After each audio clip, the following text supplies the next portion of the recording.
Want to find out about epic texts Othello and Disgraced by renowned authors Shakespeare and actor? You've come to the right place. In today's TED video, we'll be exploring the topic of how narratives have shaped our world, using and comparing meta-narratives of the other, which is a person or group of people who are different or distinct from the norm in Othello and Disgraced. What is a narrative? Narratives are specific ideas or issues within stories that are portrayed a particular way in order to address a larger concern in society. In Shakespeare's case, Othello has been made the other. Through this, Shakespeare shows a Moor's position in Elizabethan England and how being an outsider or other is a universal theme, specifically in the general concept of racism.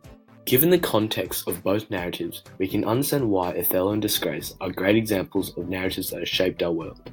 Othello, written in the 1600s, explores and enforces ideas of the other through racial and religious prejudices of the Moor Othello.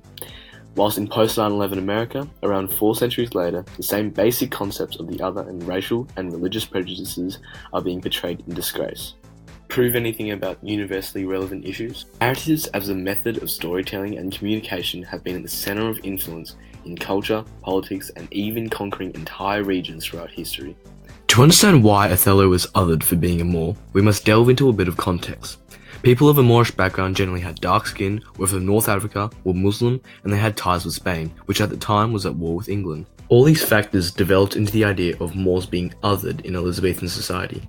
Queen Elizabeth was so against Moors that she even tried deporting Moors not once, not twice, but 3 times from 1596 to 1601.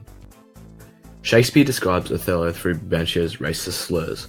Brabantio doesn't think that his perfect daughter Desdemona should be able to fall in love with what she feared to look on, implying his opinion that his daughter should not be able to love a man with dark skin, of which he believed that she feared to look on.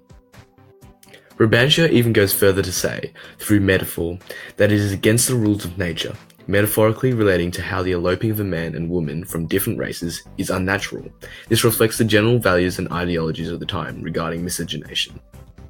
So you must be wondering how Othello shapes our world. Well, basically, through Othello, Shakespeare explores the universal ideas of racism and religious prejudice. Othello provides the foundations for issues concerning racism that are evidently still occurring today. Othello shapes the perception of the audience surrounding the universal issue of racial prejudice and the alike issues of ancient and modern-day racism. So that was racial and religious prejudice 4 centuries ago. How about now, in post-9/11 society? One evident, extreme, and confronting issue of modern-day 21st century society is the constant threat of terrorism, in particular through the likes of ISIS or Islamic State, which by the way represent less than 5% of all Muslims.